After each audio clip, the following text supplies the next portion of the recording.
have seen from the Speaker, it further says that if there is still no quorum present, the Speaker shall adjourn the Senate forthwith to the next sitting. So basically that is what or rather that is where we are at, waiting for the members to be able to achieve, or the House to be able to achieve its required quorum at the commencement of a sitting of a Senate. And if it is not achieved, then as provided for in the House Standing Order, the Speaker shall adjourn the sitting to the next sitting. If the quorum is achieved, the House of Parliament Bicameral Relations Bill is one of the bills that is lined up for division at the second reading stage. A further look at what this bill provides for is that it provides for the publication of bills originating from either House of Parliament, this is either the National Assembly or the Senate, the enacting formula, and imposes timelines for such publication to cure scenarios where the government printer at times delays in printing of bills or other bill requests. The bill also provides for the publication of acts of Parliament after assent by the President. It also provides for the manner in which the question arises for purposes of Article 103, Sub-Article 3 of the Constitution, and the matter in which one Speaker notifies the other of the question arising. It also provides for the consideration of a question arising and the options available to the Speaker upon such consideration. This bill provides for disagreement over the question raised and the options available to the Speaker upon such disagreements. So just to remind you is that debate on this bill was concluded on the floor of the House, and this afternoon it is lined up to go into division for the bill to be read for the second time. Pursuant to House Standing Order number 53-1,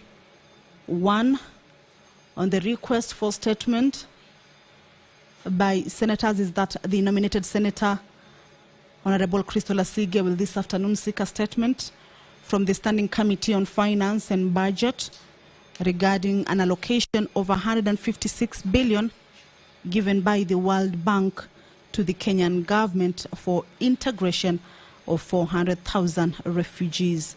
This is a statement that the nominated senator pursuant to the House Standing Order 53-1 on request for statements from standing committees, of course, will be asking, and the standing committee is the Standing Committee on Finance and Budget. This is regarding an allocation of 156 billion given by the World Bank to the Kenyan government for the integration of 400,000 refugees. Also, the Senator for Mombasa County, Honorable Mwinyi Haji Faki, will be seeking a statement from the Standing Committee on Land, Environment and Natural Resources concerning land issues in the coastal counties. The Senator for Mombasa County, Mwinyi Haji Faki, will be seeking a statement from the Standing Committee on Land, Environment and Natural Resources concerning land issues in the coastal counties. Of course, this as provided for in the House Standing Order number 53-1 for members to be able to seek for statements from standing committees of the House.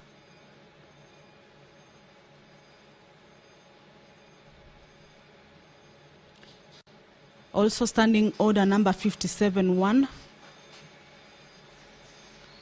This one provides for that the Senate Majority Leader will be issuing a statement on the business of the Senate for the week commencing Tuesday, 2nd July, the year 2024.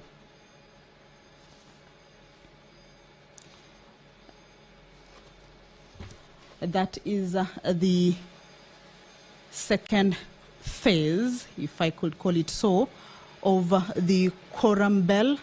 The first 10 minutes lapsed.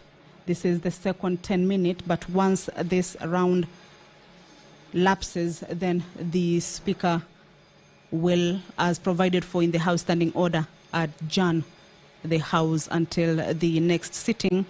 We are waiting to see if the House can achieve 15 members or a quorum of 15 members as required at the commencement of a sitting. If it does not achieve, then the House will be adjourned. Remember, the senators have just resumed from a 3-week recess, this being their first week after the resumption. And there is a full entry in their business. So the members are expected to make their way to the chambers. But if that quorum is not achieved, then that House, or rather the sitting, will adjourn until the next one.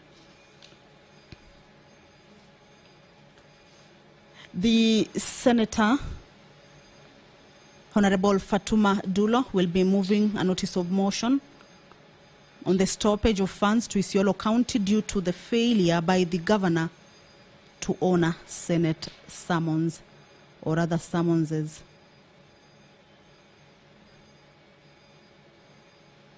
This is a motion, a notice of motion that the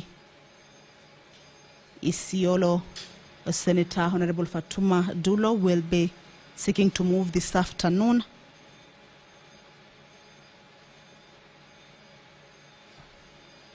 For the governor of Isiolo, or rather for the funds to Isiolo to be stopped due to the failure by the governor to honor summons by the Senate or given to him by the Senate.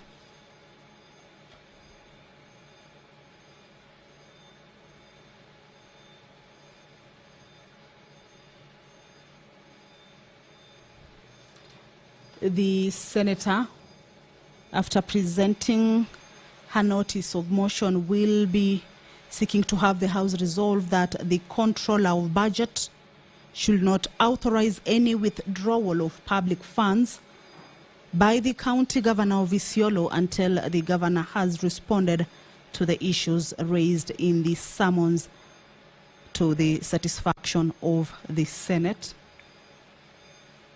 The member will also be seeking the House to resolve that the National Treasury, pursuant to Article 225 of the Constitution,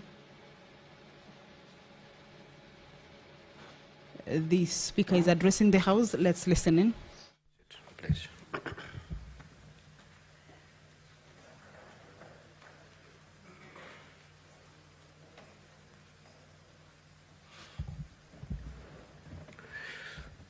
Honorable Senators, please be upstanding. There being no quorum and having rung the bell pursuant to the provisions of Standing Order 42, the Senate stands adjourned until Tuesday, the 2nd of July, 2024 at 2:30 p.m. Thank you.